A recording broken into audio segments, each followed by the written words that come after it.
Vamos para mais uma aula, tá bom? A gente vai falar aqui sobre ligações químicas, tá bom? E a primeira parte, né, dessa aula vai ser sobre as ligações interatômicas por si só, tá bom? Então, só fazendo essa breve diferenciação do que a gente vai ver, existe essa matéria, né, que se chama ligações químicas, tá? Então, existe essa matéria aqui, ligações químicas. Isso aqui é uma matéria que se divide em dois ramos principais. Então, nós temos as ligações químicas interatômicas e nós temos também as ligações químicas intermoleculares. O que isso significa, né? Ligações químicas interatômicas e ligações químicas intermoleculares. Ligações químicas interatômicas, né? Esse inter, né? Esse prefixo inter significa entre. Então, são ligações químicas entre os átomos, tá bom? Então, por exemplo, né, pegando aqui a molécula de água, né? Estamos aqui com a molécula de água. E quando a gente estuda ligações químicas interatômicas, a gente está falando aqui justamente da ligação química que se estrutura, por exemplo, entre um oxigênio e um hidrogênio, né? Ou esses dois aqui. Agora, quando a gente estuda as ligações químicas intermoleculares, a gente não está falando de ligações entre os átomos, né? Então, entre o oxigênio e o hidrogênio, nós estamos falando de ligações de molécula com molécula. Então, ligações químicas intermoleculares vai ser você pegar essa molécula de água e você comparar como ela se liga com outra molécula de água. Então, nós não estamos aqui tratando de ligações interatômicas, né? Ou seja, entre os átomos, mas nós estamos tratando de uma ligação molécula com molécula, tá bom? Então, nesse sentido, a gente vai estudar e existem, né, tipos de ligações interatômicas e ligações intermoleculares diferentes, tá bom? Ah, fazendo o sumário da aula, né? As ligações interatômicas, elas podem ser divididas da seguinte forma, né? Então, interatômicas, ou seja, entre átomos, né? Você tem as seguintes possibilidades aqui, né? Os tipos de ligação. Para deixar claro o que eu estou fazendo, né? Eu estou aqui colocando os tipos de ligações químicas interatômicas que existem, tá bom? E quando a gente fala de ligação química interatômica e os tipos dela, né, as variações, eu estou falando aqui muito em sentido de força, porque existem ligações que são mais fortes, existem ligações que são mais fracas, certo? O que você acha que é mais forte? Uma ligação entre um carbono e um hidrogênio ou uma ligação entre um carbono e flúor? A gente vai ver, a gente vai estudar, né? A gente vai perceber que o carbono e flúor é muito mais forte do que uma ligação carbono-hidrogênio. E o que indica a força de uma ligação, né? O que indica a força de uma ligação? É a dificuldade que você tem de romper essa ligação. Se é muito fácil essa ligação seja rompida, nós estamos tratando de uma ligação química fraca, seja ela intermolecular ou interatômica. Agora, se é muito difícil, exige um gasto energético muito forte para você realizar essa quebra, nós estamos falando de uma ligação forte, tá bom? Se é muito difícil a realização da quebra da ligação, estamos falando de uma ligação forte. Então, quando a gente fala de tipos de ligações interatômicas e também intermoleculares que a gente vai tratar, eu estou aqui falando principalmente de força, tá? Então, as interatômicas, né, são basicamente três, tá bom? Basicamente três. A mais fraca de todas é a metálica, tá bom? É a metálica. Então, a ligação interatômica metálica, tá? A ligação que está no meio é a covalente e a mais forte de todas é a iônica, tá bom? Beleza. Então essas aqui são as três forças que eu vou me explicar com toda a calma do mundo, né? Que são as forças interatômicas ou ligações interatômicas. Beleza? Essa aqui é a mais fraquinha, tá bom? Então a metálica é a mais fraca de todas. A covalente já tem uma força mais intermediária e a força da iônica é a maior de todas. Agora, falando das ligações intermoleculares, ou seja, entre as moléculas, nós vamos tratar o seguinte. A mais fraca de todas são as forças de Van der Waals, tá bom? Então é realmente esse o nome da força, tá bom? Força, ligação, tudo acaba sendo, né? Interação, são sinônimos, tá? Então as forças de Van der Waals, tá bom? Esse é o nome, né? Porque o cara que descobriu é o Van der Waals, tá bom? Ele é o químico, né? Holandês. Van der Waals, né? Essa aqui é a força mais fraca que tem entre moléculas, tá? Aqui a gente, né, sempre lembrando, isso aqui é entre os átomos da molécula, e aqui são entre as moléculas em si, né? Que nem o exemplo da água que eu trouxe agora há pouco. Depois nós temos o dipolo-dipolo, e você vai ver que existem vários nomes para essas forças, tá bom? Para essas ligações. Não é só Van der Waals, tá bom? Na verdade é Van der Waals, né? Perdão, esse já escrevi. É só botar o R, né? Mas existem vários nomes, né? Tem força de London, força de Van der Waals, força de dipolo induzido, existem vários nomes, tá bom? A gente vai especificar. Eu só estou passando o rodo aqui, tá bom? Eu não estou explicando. Eu só estou pincelando. Só estou tacando aqui para a gente depois pegar um por um e aí especificando, né? Trazendo exemplos e etc. Então a próxima é o dipolo-dipolo, que esse aqui já tem uma força melhorzinha, tá bom? Do que as forças de London, tá? Depois nós temos as ligações intermoleculares de ponte de hidrogênio, essa aqui já é bem forte, tá bom? Ponte de hidrogênio, tá bom? Que a força aqui já é bem alta, tá? É difícil você quebrar ligações intermoleculares com ponte de hidrogênio. E a mais forte de todas, que é a ligação íon-dipolo, tá? Essa aqui é a mais forte de todas.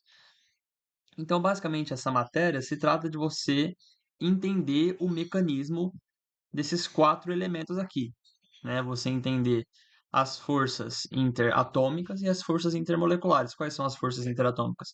Ligação metálica, ligação covalente e ligação iônica. Quais são as forças intermoleculares? Van der Waals, dipolo-dipolo, ponto de hidrogênio e íon dipolo. Antes de eu realmente começar a explicar cada uma, vou perguntar para você, né, só para testar a tua intuição. O que você acha que é mais forte? Uma ligação interatômica, uma ligação interatômica entre átomos ou uma ligação intermolecular? O que você acha que é mais forte? Você vai falar, João, depende. Depende, né?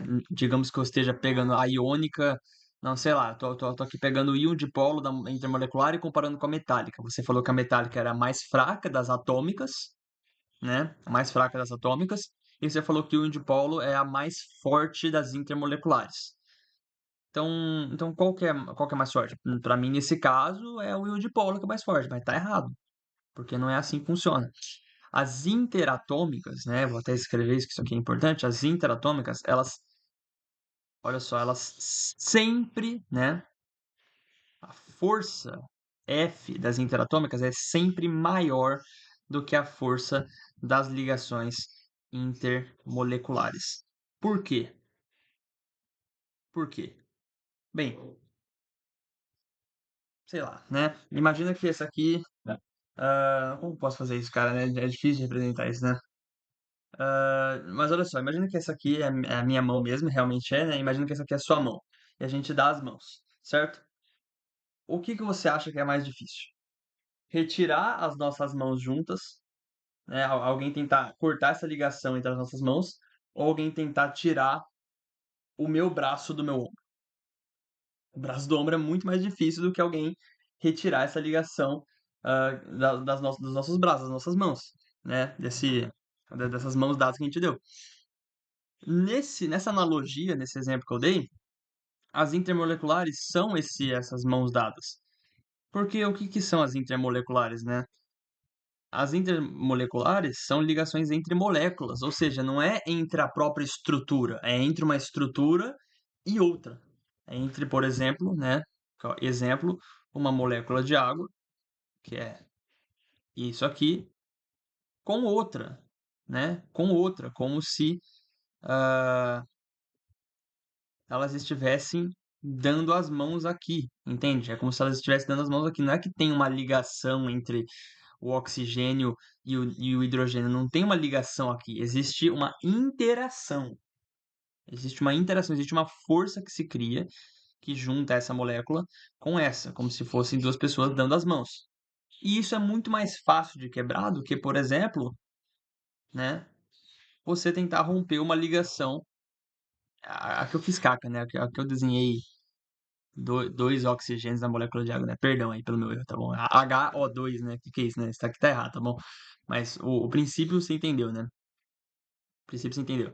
Aqui, ó, nessa ligação nessa molécula de água que eu tô trazendo aqui, existem aqui as ligações interatômicas, e você vê que a ligação oxigênio e hidrogênio, ela tá juntinha, cara. Ela já é da própria estrutura, essas ligações aqui. Então elas são muito mais difíceis de você quebrar, tá bom? Então você pega a mais fraca de todas interatômicas, você pega aí a metálica, que é a mais fraca das interatômicas, ela ainda vai ser mais forte do que a mais forte das intermoleculares, que é o íon dipolo, né? Que é o que tem a maior força, né? O íon dipolo.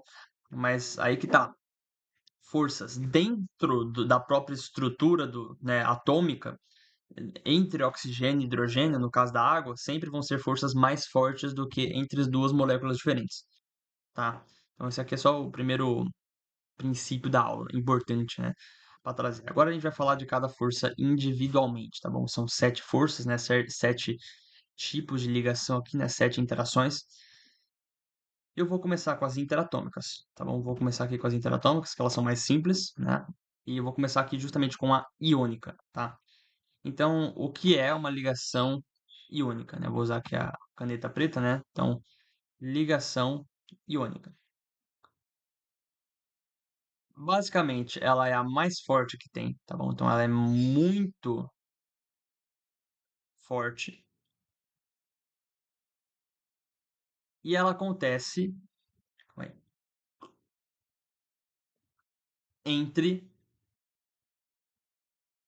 ametal e metal. Quais são os ametais da tabela periódica? Ametais.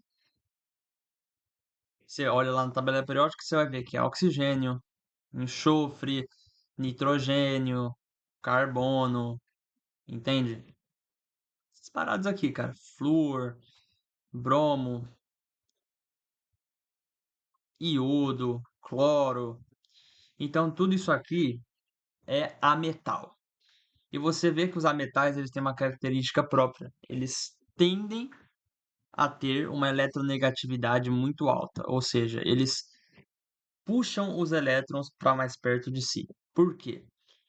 Porque esses elementos, né, eles, por exemplo, né, vamos pegar o exemplo aqui do cloro, né? E o cloro, ele também tem a mesma configuração do que o flúor, bromo e iodo, porque são todos halogênios na tabela periódica, né? O cloro, na última camada dele, que a gente fala, né, a camada eletrônica, onde ficam os elétrons, a última camada, que a gente chama de camada de valência, o cloro, ele tem 7 elétrons. Então, ele tem um, 2, 3, 4, 5, 6, 7. E existe uma regra, né, que tem as suas exceções, claro, mas existe uma regra que pode ser considerada no geral, na química, que se chama regra do octeto. Ou seja, né, o que diz a regra do octeto? O octeto diz o seguinte, isso é bom para anotar, tá? Anota isso aqui. Regra do octeto. Como que eu posso definir, né? O átomo, para que ele se estabilize, precisa ter 8 elétrons em sua camada de valência. 8 elétrons em sua camada de valência. Nesse caso, o cloro tem 7. Então ele está doido para ganhar mais um elétron. E é por isso que ele é eletronegativo. Por que o cloro ele ganha elétron? Porque ele quer completar o octeto. A gente fala, né? Completar o octeto. Ele quer completar o octeto. Ele quer sair de 7 elétrons para 8 elétrons. Ele quer fazer o octeto completo. Ele quer seguir a regra do octeto. E assim a mesma coisa, o flúor, o bromo, o iodo, tá bom? Porque todos eles têm 7 elétrons na sua camada de valência. O carbono, ele tem 4 elétrons na sua camada de valência. Por isso, ele é menos eletronegativo do que flúor, bromo, iodo e cloro. Por que que o carbono ele é menos eletronegativo? Justamente porque se ele tem 4, ele tem que ganhar 4 para ser estabilizado e ficar com 8, ou seja, seguindo a regra do octeto, né? O carbono ele tá aqui, ó. O carbono ele tá aqui, ele tem 2, 3, 4 elétrons, certo? Ele tem 4 elétrons na sua camada de valência. Ele pode ou ganhar 4, ele pode ou ganhar 4 ou perder esses 4. Aí você vai falar, João, mas se ele perder os 4, ele não vai ficar com 8 elétrons na camada de valência. Mas não é obrigatório que você seguir o octeto. Eu falei que o octeto ele tem várias exceções, várias mesmo. Então, no caso específico do carbono, se ele perder 4 elétrons, ele já se estabiliza, porque ele fica sem essa camada, e para ele é melhor. Ou ele pode ganhar os 4 elétrons. E se ele ganhar os 4, ele fica com mais 4, fica com 8, que também é bom para ele. Então, para ele, tanto faz. Para ele perder 4 elétrons, para ele ganhar os 4 elétrons, para ele, tanto faz. Agora, no caso do cloro, é muito melhor para ele ganhar um elétron e fechar os 8 do que perder os 7 que ele tem na camada de valência. É muito melhor para ele. Entende? Porque para ele perder 7 vai ser muito mais energia que ele vai ter que gastar fazendo esse processo. Ele ganhando um elétron é muito mais simples, porque ele já está com 7. Já está com 7, só precisa de mais um. Certo? Então, esses elementos aqui da tabela periódica, né, que são os ametais, né, ou seja, oxigênio, enxofre, nitrogênio, carbono, flúor, bromo, iodo e cloro, né, e outros também, né, todos eles têm uma tendência a seguir a regra do octeto, têm a tendência a serem elementos eletronegativos que gostam do elétron, e justamente para que eles atinjam, né, uma estabilidade eletrônica, a gente fala em estabilidade, beleza?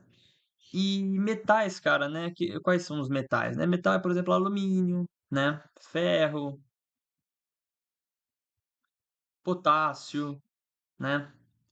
Sódio, quem mais, né? Lítio, cobre, zinco, prata, entendeu? Tudo isso aqui, né? É tudo metal.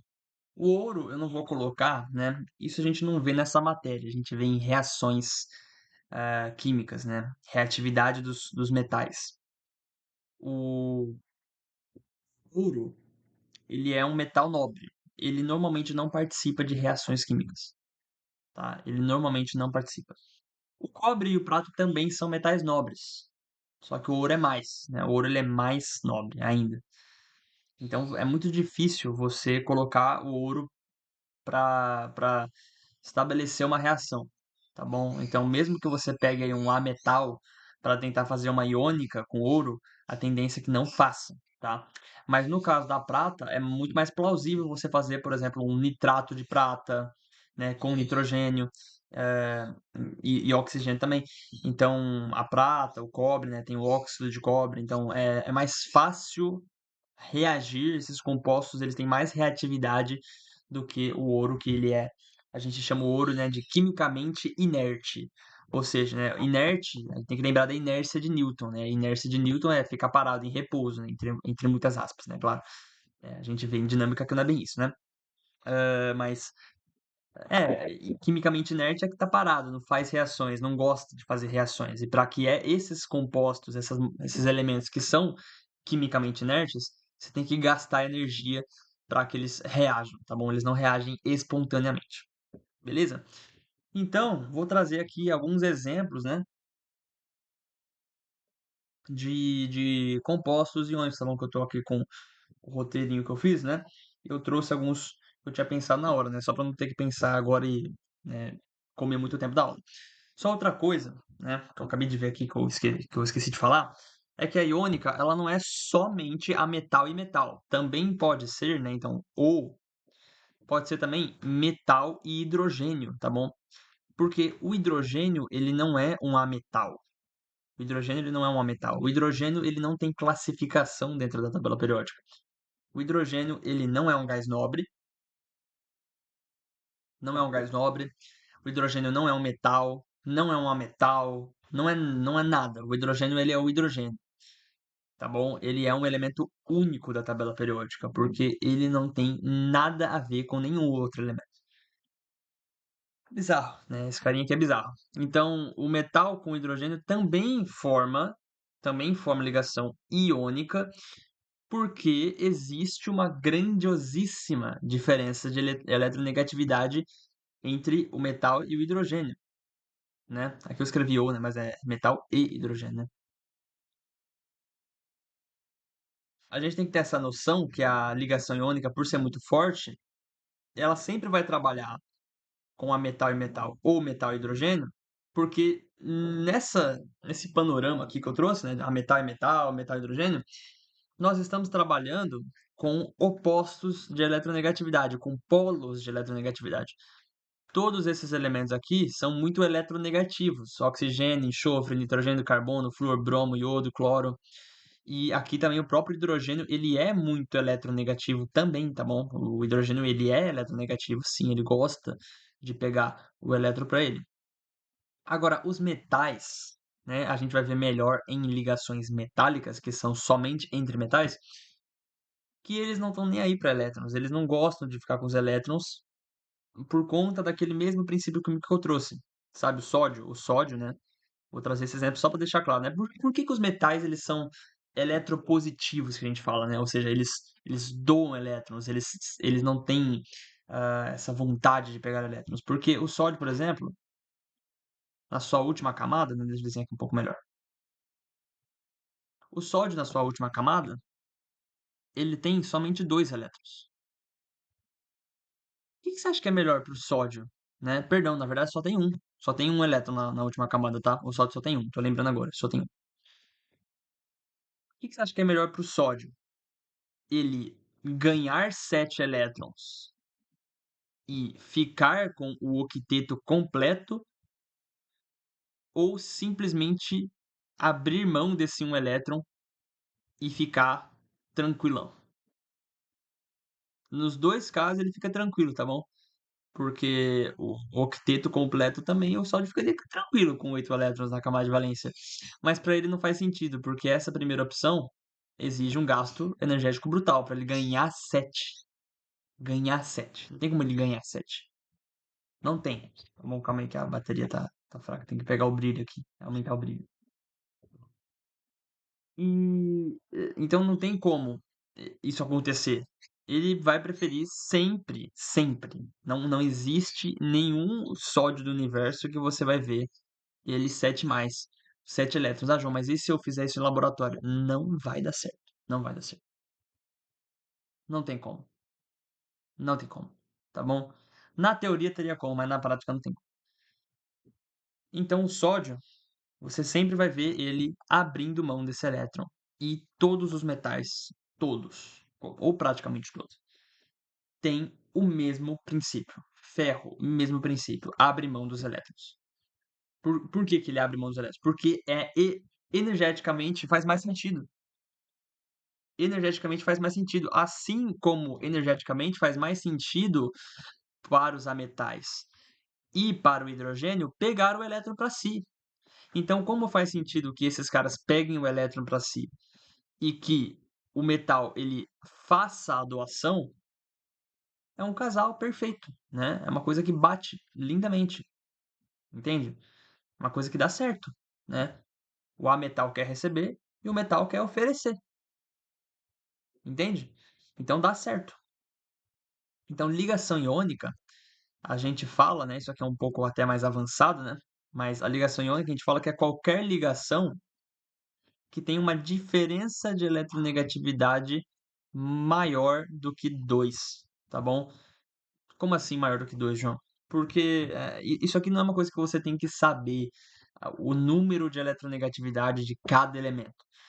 Só acho interessante você saber que o flúor, que é o elemento mais eletronegativo da tabela periódica, ele tem uma eletronegatividade que vale 4, tá? Ou seja, a maior eletronegatividade da tabela periódica é o flúor, que é 4.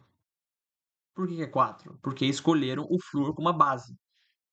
entende? Então então os cientistas, né, os químicos, eles fizeram assim, né, vamos pegar o flúor como referência, vamos pegar o flúor como 4 e os outros elementos a gente vai abaixando conforme vai ficando menos eletronegativo. Deixa eu inclusive, eu vou até pesquisar, vou até ver se eu acho que vou pausar a gravação para ver se eu acho a tabela de eletronegatividade, que eu acho que faz sentido mostrar isso na aula. Aqui, ó, achei a tabela, tá vendo, ó? Essa tabela, ela tá mostrando justamente a eletronegatividade dos elementos. Então, você vê o flúor aqui realmente sendo 4. O oxigênio, que é o segundo elemento, está com 3,5, né? O nitrogênio e o cloro, a gente tende a falar que é a mesma eletronegatividade. A gente sabe que o nitrogênio, em casas decimais, ele ganha do cloro, tá bom? Mas é ridículo. O nitrogênio e o cloro têm praticamente a mesma eletronegatividade. Depois vem o bromo, né? Depois vem o iodo, mas também tem aqui o carbono com 2,5, tem aqui o enxofre também com 2,5. Então, todos aqueles elementos que eu botei lá, né, quando eu estava falando dos elementos dos ametais, né? Os ametais são todos esses elementos aqui, que estão todos vermelhos e amarelos, né? Que são os mais eletronegativos de todos, tá bom? Agora, quando você vai aqui para o outro lado, né? Seguindo o meu cursor aqui, tá vendo? Hidrogênio. O hidrogênio aqui, ele é 2,1, ele é alto se você for ver. 2,1 não é uma eletronegatividade desprezível, não é uma coisa desprezível, né? Então você vê que o hidrogênio, ele até que é meio parrudo na eletronegatividade. Aí você pega os metais de forma geral, pega aqui, por exemplo, o sódio, né? Pega aqui o sódio, pega aqui o potássio, pega aqui o rubídio, pega aqui o césio. Olha o Césio é 0,7, é ridículo, tá bom? É ridículo, tá? Mas aí você vai falar assim, João, mas você falou que era para ser uma eletronegatividade maior do que 2. Mas se eu pegasse o hidrogênio e, sei lá, juntasse ele com o césio, fazer um hidreto de césio, né? Toda vez que o hidrogênio se liga com metal, a gente fala que é um hidreto, tá? O que que é um hidreto, né? Hidreto é hidrogênio com outro metal. Isso aqui não vai dar 2, isso aqui vai dar 2 menos 0,7, né? Vai dar aqui 1,3, realmente. Só que quando eu falo que é maior do que 2, não é uma cravada. A gente fala que é, assim, pode dizer, o caráter da relação iônica. Então, você pegar a diferença de eletronegatividade de um para outro e não dar 2, dá, sei lá, 1,3, 1,4, 1,5, 1,6, cara, tanto faz, tá bom? Na prática, o que você tem que ter noção mesmo não é você pensar muito nos números, é 4 menos, porque esses números nem vão aparecer. Muito difícil que apareça esses números, só se ele te der os números. Aí você trabalha com os números. Mas qual referência eu vou usar? 2, 1,7, 1,6, ele vai dar na questão, entende? Se for cobrar isso, que é muito difícil de cobrar. Então, é só para você ter uma noção de como funciona a eletronegatividade. É por isso que eu estou mostrando isso aqui. Você vê aqui, por exemplo, que o ouro ele tem 2,4 de eletronegatividade. Mesmo sendo um metal, se você pegasse, por exemplo, o ouro com carbono, você vê que é praticamente a mesma eletronegatividade. O ouro tem praticamente a mesma eletronegatividade do que alguns ametais, e inclusive supera muitos, né? Está superando que, por exemplo, o fósforo, né? O fósforo é o P 2,1 e o ouro é 2,4, tá bom? Porque o ouro ele é um metal nobre, tá? Então é difícil fazer uma ligação com ele que seja de caráter qualquer caráter, né? Iônico, covalente, tá bom? Então é isso. Você vai ver aqui, por exemplo, o ferro é bem baixo, né? 1,8, o cobalto, níquel, tudo 1,9, 1,9, aqui o zinco 1,6, né? O alumínio aqui, ó, 1,5, né? Bizarro, né? O quão baixo que é. Tá bom? Você vê que os elementos aqui, como o sódio e o potássio, são menores do que 1, né? O próprio lítio é 1, magnésio é 1,2, cálcio 1. Então, todos esses elementos aqui são muito eletropositivos, têm uma baixa eletronegatividade. Eles preferem estabelecer ali a doação dos elétrons, tá bom? Em vez de receber os elétrons. Beleza? Então, alguns exemplos agora, né, de compostos que formam, né, ligações iônicas, né? Que eu trouxe aqui, né? Eu acho que o exemplo mais clássico de todos é óbvio, né? É o exemplo do NaCl, né? O sal de cozinha. É muito óbvio, né? Isso aqui é muito ridículo, né? Porque o NaCl realmente tem uma eletronegatividade aqui. O cloro, né? Tem uma eletronegatividade muito forte, né? Ou seja, ele puxa o elétron muito mais próximo dele, tá bom? Enquanto o sódio, ele tá querendo mesmo que o cloro pegue o elétron dele, tá bom? E ele fica positivo, tá bom? Então a gente fala que o NaCl é uma molécula polar, ou seja, ela tem polo de eletronegatividade, né? E o polo tá, obviamente, voltado aqui para o cloro, tá bom? Porque o cloro ele empurra, né, o elétron para mais perto dele. Se eu tivesse que fazer a representação disso, eu poderia muito bem fazer. Eu posso aqui, né, representação atômica. Tem aqui o Na, calma aí. O Na, e tem a camada de valência dele que só tem um elétron. E aí tem o cloro, que tem a camada de valência dele, que é um, 2, 3, 4, 5, 6 e 7. Lembra que eu falei o seguinte: o cloro, cara, ele só precisa mais um, ele precisa de mais um elétron. Se ele pegar mais um elétron, ele está feito, ele está realizado, a vida dele é uma maravilha. Se o sódio perder esse elétron, cara, para ele tá muito bom, cara, né? Para ele tá ótimo também. Então, o sódio dá o elétron pro cloro, o sódio fica tranquilo, né? Vou até botar um verdinho aqui, ó, né? O sódio, ele fica tranquilão, né? E o cloro também, tá? Então, o cloro, ele ganha o elétron e a gente pode dizer, inclusive, que dentro aqui de um composto iônico, né, como o próprio sal de cozinha, né, tem uma altíssima polaridade. Os compostos iônicos, eles já são, eles têm esse nome iônico porque eles formam íons, tá bom? Eles formam íons. Então, o Na, agora ele é o Na+, e o Cl é o Cl-. Por isso que quando você taca sal na água, né, se eu tivesse que montar a reação química, né, eu pego sal e eu solubilizo ele na água, eu teria já íons Na+ e Cl-, tá bom? Você teria o que a gente chama, né, lá na química inorgânica, de dissociação iônica. Os íons, eles se desassociam, ou seja, eles se separam, tá bom? Então, se uma questão te perguntar, estamos aqui com sal de cozinha, ele já tem íons ou ele não tem? Ele só vai ter quando for jogar na água. Não, ele já tem. Ele já tem íons. Mas quando você tacar na água, você vai ver eles. Mas ele já tem. Mesmo se você não tacar na água. Tá bom? Agora o ácido, isso aí já é química inorgânica, tá bom? Então não vou me queixar muito com isso. Eu expliquei isso lá em química inorgânica muito bem. Beleza? Então, esse aqui é o principal exemplo, né? O NaCl, né? Agora outros exemplos, só para, né, deixar você mais cascudo, né, na matéria, né? Que é sempre bom. NaCl, óxido de ferro, tá bom? Óxido de ferro, né? Um ametal, que é o oxigênio, e o metal, que é o ferro, né? Tem uma alta diferença de eletronegatividade. Ah, sei lá, cara, né? Aqui o nitrito de alumínio, né? Na verdade é AlN, né?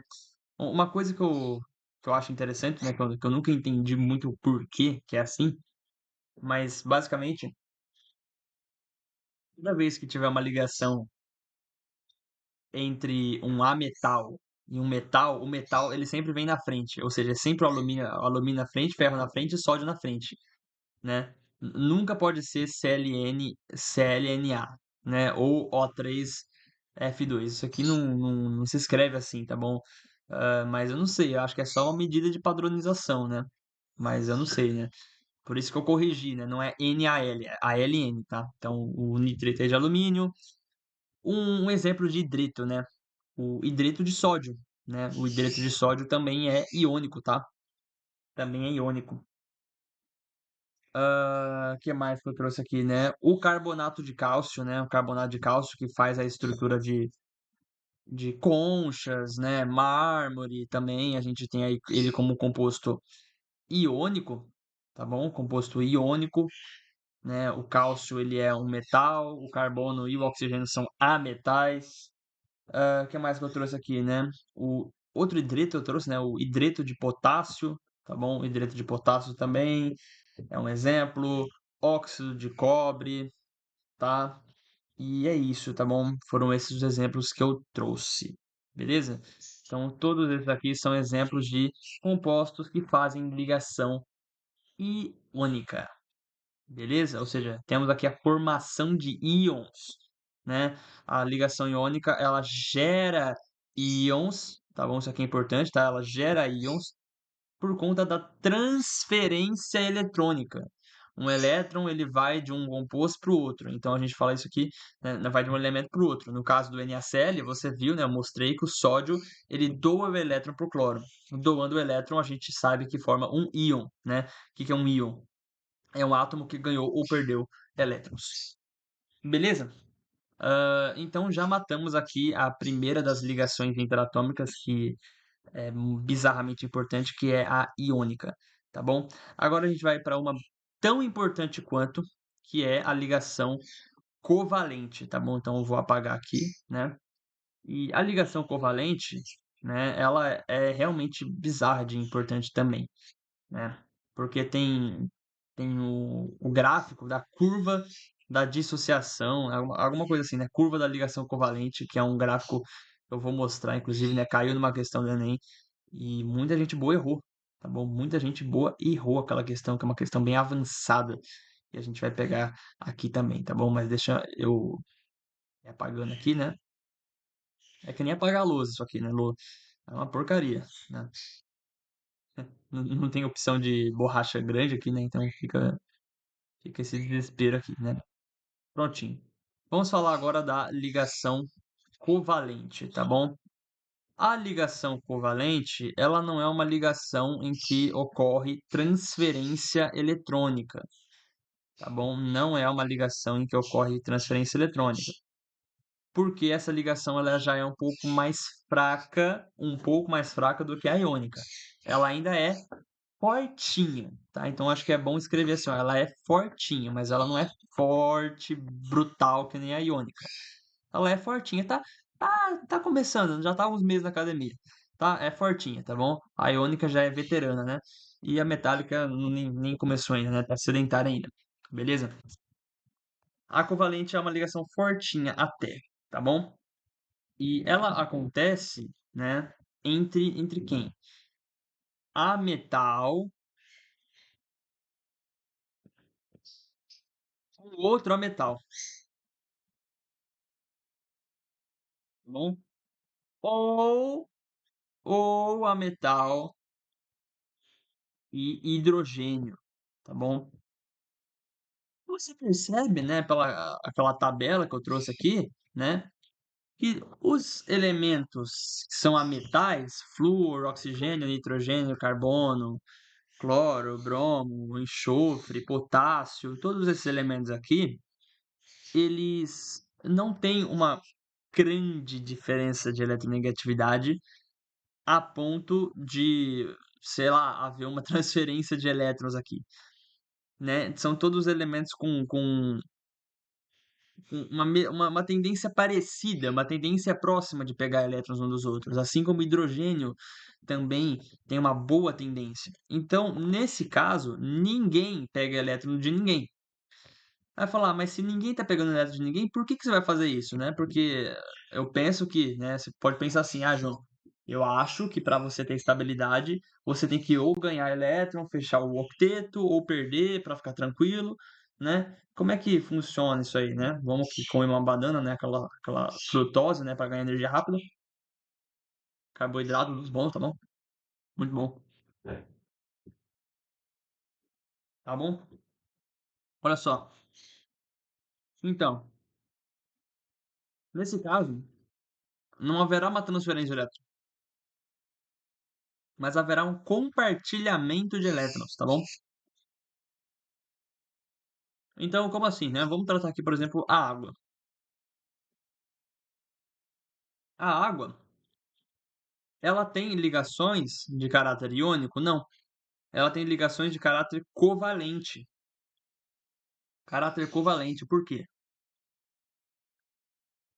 Por que que é covalente? Vamos analisar o seguinte, ó. O oxigênio, ele é eletronegativo? É, ele é. O hidrogênio é eletronegativo? É também. Claro, o oxigênio ganha do hidrogênio, mas não é uma diferença abismal, que nem oxigênio e ferro, por exemplo. Oxigênio e ferro é óbvio. né? Que quem ganha aqui é o oxigênio e por muito, por muito. Agora, oxigênio e hidrogênio, sim, quem ganha é o oxigênio. Quem ganha é o oxigênio.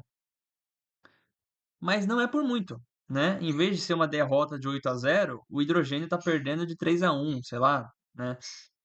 É uma derrota até que ok, né? Ah, perdemos, né? Mas não é uma derrota brutal, né? Nossa, né? Olha que vexame. Por que eu tô explicando isso? Porque não tem como você falar que na covalente o elétron do hidrogênio vem para o oxigênio. Isso é iônica. É na iônica que isso acontece, que o elétron ele vai do hidrogênio para o oxigênio, né? Esse negócio de transferência de elétrons. Aqui você terá um compartilhamento de elétrons. Então, o oxigênio, ele tem 6 elétrons na sua camada de valência, tá? Então, eu vou representar aqui os 6 elétrons, tá? Então, vou desenhar aqui 6 elétrons. Ele precisa de 2 para completar o octeto. O hidrogênio, ele só tem um elétron na sua camada de valência, tá bom? O hidrogênio per si, ele só tem um elétron, né? Calma aí, que eu tô com um pouco de bateria. Vou dar para carregar. Voltando aqui, né? Como eu tava falando, o oxigênio ele tem 6 elétrons na camada de valência e o hidrogênio tem um elétron, né? Para o oxigênio, é bom que ele pegue 2 e faça o octeto completo. Para o hidrogênio, se ele pegar mais um, ele também fica estável. Você fala, João, mas o hidrogênio não tem que pegar, não tem que fazer 8 elétrons na camada de valência? Não teria que pegar mais 7? Então, isso não é essa matéria. Isso aqui seria estudo da tabela periódica. No caso do hidrogênio, se ele ter 2 elétrons, é com 2 elétrons que o hidrogênio ele se estabiliza. É com 2 elétrons na camada de valência que ele se estabiliza, tá bom? Então, pensando nisso, né? Pensando nisso, esse hidrogênio ele tem um elétron. O sonho dele seria ter 2. O mesmo vale para esse cara aqui. Ele tem um elétron e o sonho dele seria ter 2. E esse oxigênio, ele tem 6 elétrons e o sonho dele seria ter quanto? 8. Então, o que que eles fazem, né? O que que eles combinam entre si aqui, né? Bora compartilhar. Bora compartilhar. Porque se a gente compartilhar, eu vou ganhar mais um e você vai ganhar mais um também. Vai falar, João, mas vai surgir um elétron? Não. Eles vão só compartilhar. Quer um exemplo disso? Eu tenho um celular. Tenho um celular. Mas aí eu compartilho a posse dele com você. E aí eu compartilho a posse dele com outros 5 amigos nossos. E aí, geral tá com esse mesmo celular. Aí cada um vai falar, eu tenho celular. Aí você vai falar, eu tenho celular também. Aí o amigo vai falar, eu tenho celular. Todo mundo tem um celular, mas na prática é só um celular. Não são 7 celulares. É só um. Então, né, é que aqui eu não tenho opção de eu selecionar, né, seria muito bom se tivesse, né, mas não tem, né. Então, digamos que tá vendo esse elétron aqui do hidrogênio? Tá vendo esse elétron aqui do hidrogênio? Tá aqui, né? E tá vendo aqui os elétrons do oxigênio? Olha o que vai acontecer agora, ó. Calma aí, vou desenhar melhor aqui, ó. Plá. Quem é, quem é esse elétron aqui, né? Quem é esse elétron?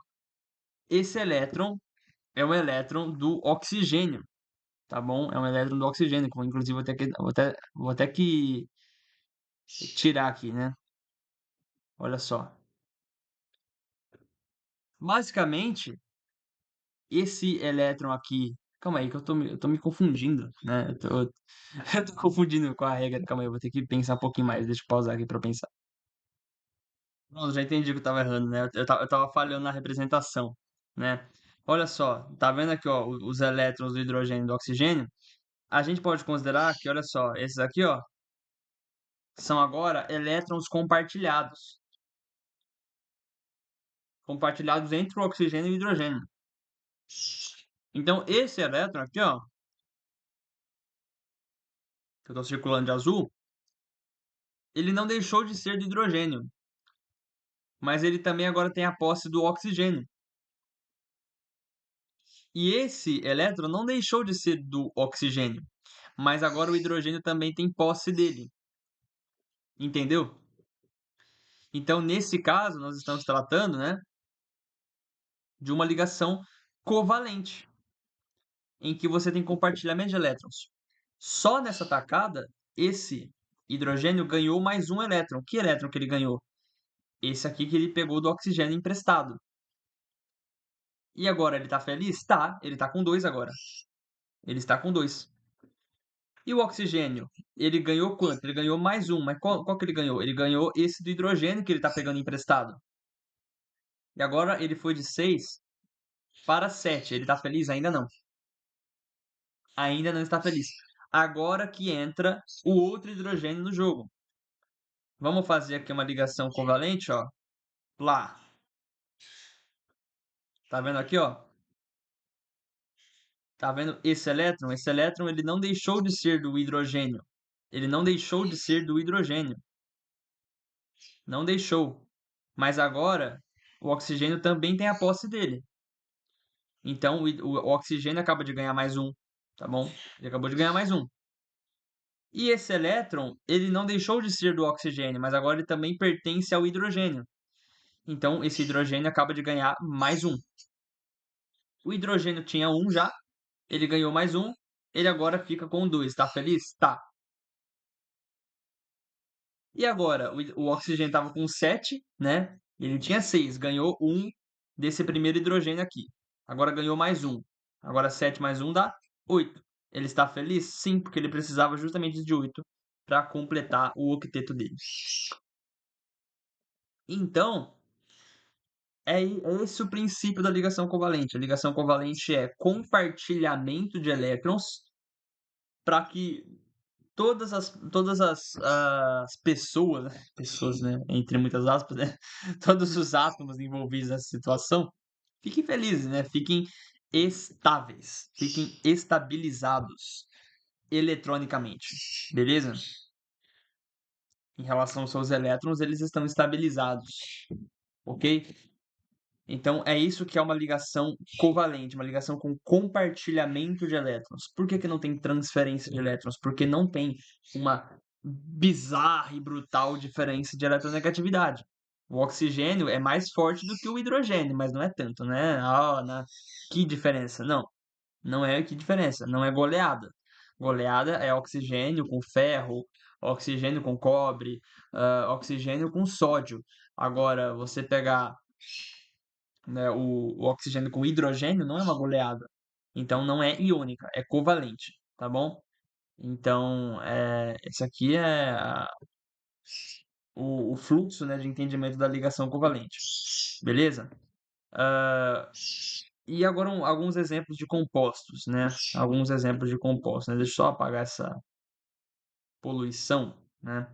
Eu já dei um exemplo claro, né, que é a água, né? A água ela tem ligações covalentes, né? Óbvio. Outro exemplo aqui, né? Outros exemplos que eu trouxe aqui.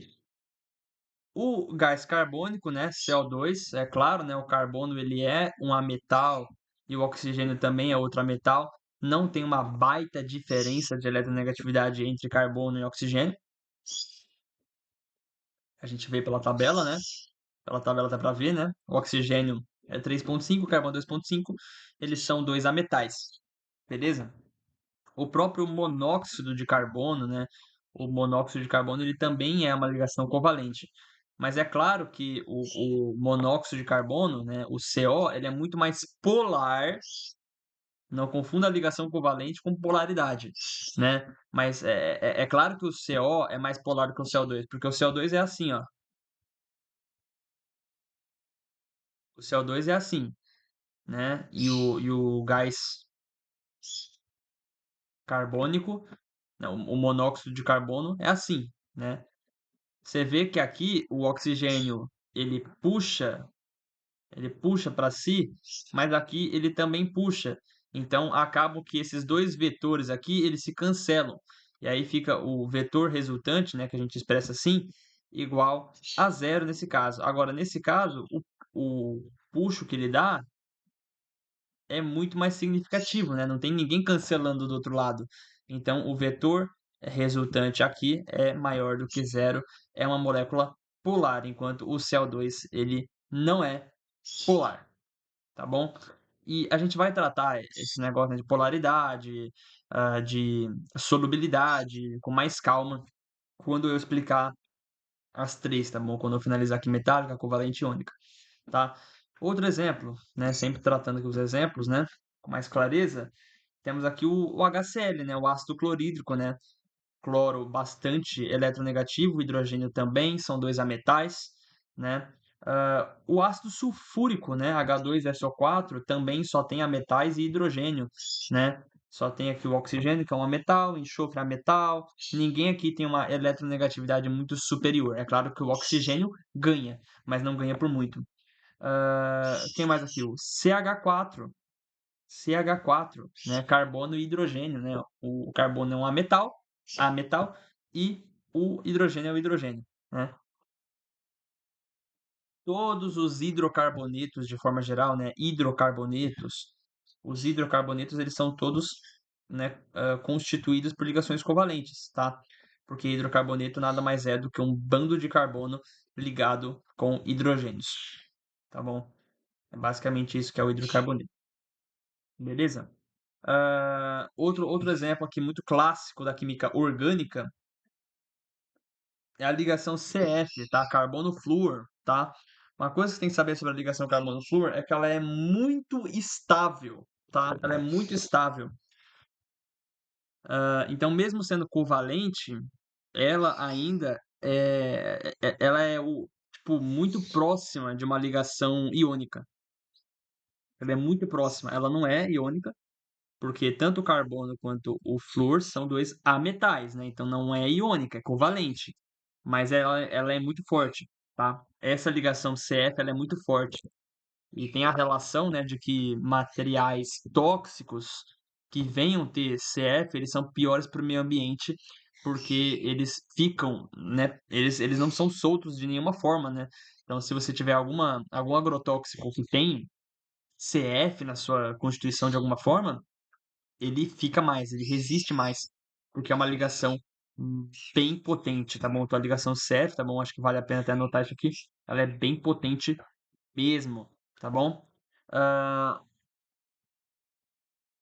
exemplos clássicos aqui, né? Que é tipo muito óbvio, mas tudo aquilo que é basicamente água, né? Então, por exemplo, o café faz ligação covalente, porque o que é o café? O café é água, né? E a cafeína, basicamente, né? É a água mais a cafeína que é extraída, né? E a cafeína por si só também é uma molécula bastante polar, tá bom? A cafeína tem vários grupos, né? OH na sua estrutura, né? Se eu não me engano, também tem um pouco de nitrogênio. A cafeína é algo mais ou menos assim, tá bom? O vinagre, né? Que é o ácido acético, né? O vinagre tem essa estrutura aqui, ó. Esse aqui é o vinagre, né?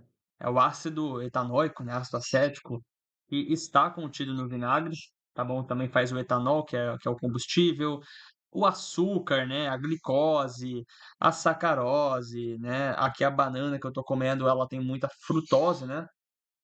Tem muita frutose aqui. Então aqui a gente tá falando, né, pode ver, né? Estamos falando aqui de muita ligação covalente, né, que eu tô comendo agora, tá bom? Glicose, frutose. Por quê? Porque essas coisas aqui é tudo carbono com oxigênio, com hidrogênio, tá bom? Então tudo isso aqui é tudo covalente, tá bom? Hidrogênio, blá, tudo covalente, pô, né? Na química orgânica, né? As aminas, né? As aminas, a amônia, é tudo covalente, tá bom? Tudo isso aqui é covalente. O éter, né? O éter também é covalente, que é isso aqui, né? Cara, basicamente tudo da química orgânica é tudo covalente. É tudo covalente. Os ésteres, as aminas, as amidas, né? Os compostos nitrogenados, tudo, tá bom? Os álcoois, né? Os ácidos carboxílicos, é tudo carbono, hidrogênio, oxigênio, basicamente, né? A gente tem na química orgânica, né, os chomps, né? O que que é o chomps? Chomps são os elementos mais presentes nos seres vivos, né? Então, carbono, hidrogênio, oxigênio, nitrogênio, né? Na verdade é N, né? Não é M de Maria, né? É N de Natália, né? Chomps, tá bom? Nitrogênio, P de fósforo e essa aqui de enxofre. São todos ametais e são os compostos que estão mais presentes na vida orgânica, né? Na terra, nos alimentos, nos seres vivos mesmo. Beleza? Então, isso aqui que é ligação covalente, tá bom? E ainda tem coisa para falar de ligação covalente, de ligação iônica, mas a gente vai finalizar esse primeiro bloco aqui de conhecimento com as ligações metálicas, tá bom? Então ainda tem que falar agora das ligações metálicas, vai ser menos coisa para falar, tá bom? As menos importantes, tá bom? Ligação metálica não é muito importante, não tem toda essa, né, esse panorama de exemplos aqui que foram dados, né? Exemplos que eu gostei bastante de dar, né? As relações com a química orgânica, né, elas sempre ajudam muito, né? Então, né, o que eu vou falar agora, né? Outra coisa que eu esqueci de falar, né, o mel, né? O mel também, ele é ligação covalente, principalmente, tá bom? Os carboidratos de forma geral são ligação covalente, tá? Agora, olha só, vou falar agora de ligações metálicas, tá? Então, ligações metálicas. Cara, ligação metálica tem que saber que é fraco, né? É uma ligação fraca, e é uma ligação que só acontece entre metais, né? O próprio nome já diz. Então é metal mais metal. Então, o que é uma ligação metal mais metal? É, por exemplo, você pegar um ferro e você unir com outro átomo de ferro, né? Ou seja, isso aqui é o que a gente chama da molécula Fe2, né? Ou seja, ferro 2, né? Ou seja, dois átomos de ferro. Você pega lá cobre, junta com outro cobre. Isso aqui é o cobre 2, né? O cobre metálico, ligações com cobre. Basicamente, né? Essa ligação aqui foi feita, é uma ligação metálica, uma ligação entre dois metais. A maior associação de todos, né? Todos os tempos, né? Dá uma alongada aqui, dá uma alongada.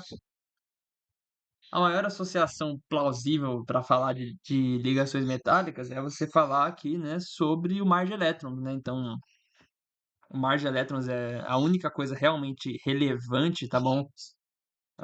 Dentro do contexto de ligações metálicas, tá? Não tem muito mais importante além de falar disso, tá? Falar que são fracas, né? É óbvio que conduzem bem a eletricidade, a gente vai falar melhor disso na próxima aula que eu dar, tá bom? Porque eu vou falar das propriedades, né? Solubilidade, polaridade, essas coisas, eu vou falar com um pouco mais de calma, tá bom? Mas o que que é o famoso mar de elétrons, né? O que que é isso? Olha só, não sei se você percebe, mas aqui na tabela da eletronegatividade, ela segue um padrão muito parecido com outra tabela, que eu vou buscar agora, tá bom? Então eu vou buscar uma outra tabela e você vai ver que o padrão ele é bizarramente parecido. Olha, eu tô aqui com a outra tabela, ó. Essa tabela é a tabela do raio atômico, ou seja, o quão grande é a distância do núcleo do átomo até a sua eletrosfera, tá bom? A eletrosfera mais externa.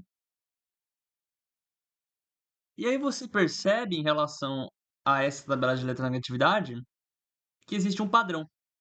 Os átomos que mais estão nem aí para os elétrons, ou seja, os átomos que nem o césio, o rubídio, que estão aqui nessa região, tá vendo? Região de baixa eletronegatividade, são os átomos que são maiores. Você percebe que eles são os maiores átomos, tá? Dá para perceber aqui, ó. Eles são os maiores átomos em termos de raio atômico. E faz sentido isso? Faz. Faz, porque quando você é um átomo muito gordo, que nem o césio, por exemplo, né? Vamos tratar aqui do césio, né? O césio é um átomo muito gordo, né? É tão gordo que ele é até radioativo, né? Lembra daquele episódio lá do césio, né? 147 em Goiás, que matou um monte de gente, né? O Césio ele tem um núcleo, né, padrão como um, um átomo qualquer, só que a eletrosfera dele é muito grande. Se eu quisesse fazer uma comparação com o flúor, por exemplo, que é o contrário dele, né?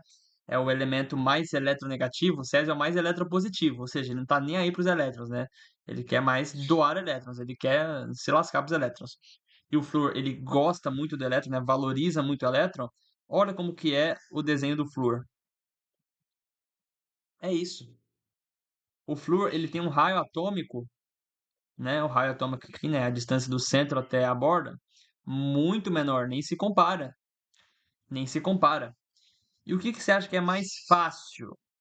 Mais fácil para um núcleo atômico? Controlar um elétron que está mais próximo de si ou controlar um elétron que está lá na casa da mãe Joana? Pô, é óbvio que é mais fácil controlar um elétron mais próximo. Por isso que o flúor tem tanta intimidade com o elétron. Essa é a segunda explicação. A primeira explicação que eu dei foi aquela do tem 7 elétrons, precisa ganhar mais um para fechar o octeto. Sim, faz sentido. Mas existe outra explicação, outra motivação para o flúor ele agir de tal maneira. O raio atômico dele é muito pequeno, então ele tem um controle absurdo sobre os elétrons dele. Agora, o Césio, irmão, olha o tamanho dessa bolota aqui, né? Olha isso, cara. Então, o elétron tá aqui, ó. O elétron tá aqui, é muito difícil do núcleo controlar os elétrons que estão aqui, cara. É muito difícil, né? É muito difícil. A gente sabe, né? Por exemplo, pega o sistema solar aí pra você comparar. Você vai ver que a órbita, por exemplo, de Plutão é muito bizarra, né? Plutão sempre ganha influência, depois perde, né? Não sei o quê. Agora você pega Mercúrio, que está bem mais próximo do Sol. Mercúrio sempre está com uma interação muito forte com o Sol. É quase impossível é quase impossível de Mercúrio, né, sair da órbita do Sol. Na verdade, é impossível, né? Nem quase impossível. É impossível que Mercúrio saia da órbita do Sol, porque a força gravitacional é muito forte, né? A distância é muito pequena. Agora, Plutão está lá longe. Tá lá longe. É claro que o Sol ainda é muito forte, então o Plutão acaba não saindo da órbita, que nem o elétron sairia aqui do comando do Césio, né, do núcleo. Mas mesmo assim, né, você vai ver que a órbita de Plutão é toda lá, né, bizarra, assim, né, perde controle, ganha controle, e enquanto Mercúrio, né, é bem linear, bem constante sempre, porque está muito próximo do Sol, beleza? Então, é esse o raciocínio que eu estou falando, né? Mas por que que eu estou falando disso? Estou falando por causa do mar de elétrons. Os elementos que são muito eletropositivos, que não gostam de elétrons, né? Ou seja, os metais de forma geral, eles normalmente são muito grandes. Então, tá lá um metal, aí tem um núcleo de outro metal, aí tem um núcleo de outro metal, né? Vou ser bem vulgar aqui na explicação para ficar bem didático, tá? Aí tem vários núcleos. Aí esses núcleos, eles têm as suas eletrosferas, né? Tem os seus elétrons, que eles ficam rodeando, né? Tem aqui as suas eletrosferas. Aí tem um elétron que tá aqui, né? Aí o cara fala assim, não, eu não quero esse elétron, né? Eu posso dar para você? E o cara fala, não, cara, mas não sei o que, aí pega, mas aí dá de volta. Ou seja, ninguém quer, ninguém quer. Entende? É como um bando de lixo que fica indo de casa em casa. Tipo, não quero essa merda aqui. Toma de volta pra você, toma de volta. E aí eles ficam, né, nessa, né, de, não, eu não quero, dou pra você de volta. Aí fica dando pra você, né? Eles pegam o elétron por dó, né? Pedagogicamente falando, né? Eles pegam o elétron por dó, mas eles não querem ficar com aquele negócio, né? Então eles jogam pra outra pessoa, mas ninguém quer. Então eles ficam mergulhando, né? Eles ficam mergulhando nesse chamado mar de elétrons. Eles ficam se movimentando de núcleo em núcleo, tá bom? De átomo para átomo, beleza? Por isso que a gente fala que é mar de elétrons. E é por isso também, né, um dos principais motivos, que os metais são tão bons condutores. Porque os elétrons deles sempre estão soltos, sempre estão mergulhando. Os elétrons eles nunca ficam presos na estrutura. Você vai ver que materiais que são isolantes, né, que nem, por exemplo, a borracha, né, a borracha, o chinelo, por exemplo, é isolante, né, o chinelo é um isolante. você vai ver que a borracha, ela é feita do quê? Carbono e oxigênio, polímeros de carbono e oxigênio, que são elementos eletronegativos. Então são elementos que tendem a ser menores e que tendem a ficar com os elétrons presos na estrutura. Por isso que são isolantes, porque não permitem a passagem de corrente elétrica, enquanto no caso dos condutores, não estão nem aí, são elementos eletropositivos, os elementos que são eletropositivos, eles tendem a conduzir melhor. Então você vai ver que tudo o que é isolante é tudo ligação covalente. É tudo ligação covalente, é tudo carbono, tudo oxigênio, tudo nitrogênio, tudo é isolante, é tudo eletronegativo. Então a borracha, né, látex, lã, vidro, o vidro ele é óxido de silício, tá? E você vai ver aqui na tabela de eletronegatividade, ó, o silício, ele tá aqui, ó, ele é consideravelmente, né, mais ou menos, eletronegativo, né. Na verdade, ele é até pouco eletronegativo, mas o oxigênio, ele é muito eletronegativo, né. Então o vidro que vem da areia também, a areia também é eletronegativa, né, e também é um isolante, a areia, né, não passa corrente pela areia, é porque tem oxigênio. O oxigênio ele pega o elétron para si, ele não deixa o elétron solto. E já que ele não deixa o elétron solto, não tem capacidade de conduzir corrente. Por isso que os metais, né, alumínio, né, sódio e tudo mais aí, né, cobre, fiação de cobre, é tudo usado como, condutor de eletricidade, por exemplo, tá bom? Mas a gente vai trabalhar um pouquinho melhor isso, tá bom? Vou finalizar essa aula, que ela já tá bem grande, tá bom? Com 1h06. E vamos trabalhar melhor solubilidade, ponto de fusão, ponto de ebulição e tudo mais na próxima aula, tá bom? Até a próxima.